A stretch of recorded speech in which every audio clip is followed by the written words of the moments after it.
প্রিয় দর্শক, ভিডিওগুলো দেখবেন এবং আপনাদের কমেন্টগুলো লিখবেন।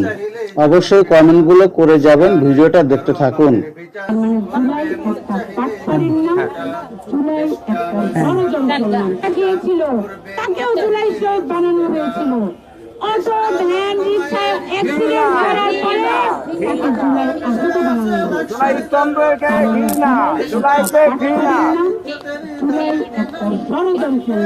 সেই ষড়যন্ত্রের মাধ্যমে তারা বাংলাদেশটাকে বিক্রি করে দিচ্ছে প্রতিনিয়ত। বাংলাদেশটাকে বানাচ্ছে পাকিস্তান, বাংলাদেশটাকে বানাতে চাইছে আফগানিস্তান। আমার এই সোনার বাংলাদেশটাকে মার্কিনদের কাছে বিক্রি করে দিচ্ছে। যেই দেশে আমার মানুষ খেতে পায় না, সেই দেশে আরো বেকার বাড়বে, আরো দারিদ্র বাড়বে, আরো ক্ষুধা বাড়বে। অথচ মার্কিনরা আরাম করে।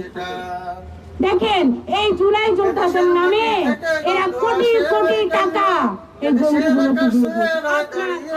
আমার বুঝে আসে না, এই মহিলা কি কারোর চোখে পড়ে না? এই জুলাইকে নিয়ে অপমান করতেছে, জুলাইকে নিয়ে বিভিন্ন ধরনের কথাবার্তা বলতেছে, জুলাইকে অবমাননা করতেছে, জুলাই নিয়ে এর যত চুলকানি, হ্যাঁ, আলেমদেরকে নিয়ে এর যত চুলকানি, শরিয়ত নিয়ে এর যত চুলকানি, এই চুলকানির মলম কি বাংলাদেশের কোনো মুসলমানের কাছে নাই? মলম কি আপনারা দিতে পারতেছেন না, না কি? আমি বুঝলাম না কিছু। এদেরকে কে বোঝাবে? এই ইসলাম মূর্খগুলাকে কে বুঝাবে?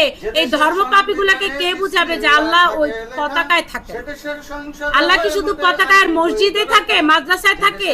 না, আল্লাহ তো সারা বাংলাদেশে, সারা পৃথিবীতে থাকে। তাহলে তারা কি প্রতিষ্ঠা করতে ওই কালেমার পতাকা? এই মহিলার সাক্ষাৎকার গুলো যে বান্দির বাচ্চারা প্রচার করছে, এই বান্দির বাচ্চারা কি আসলে সাংবাদিক নাকি হলুদ সাংবাদিক? আমার একটা প্রশ্ন। আর দর্শক, আপনারা কি একে চোখে দেখেন না? একে নিয়ে কেউ কিছু বলে না কেন? একে আইনের আওতায় আনা হচ্ছে না কেন? কারণটা কি? এ কি আসলে বাংলাদেশে এ কিভাবে টিকে থাকতেছে? সমস্যাটা কি?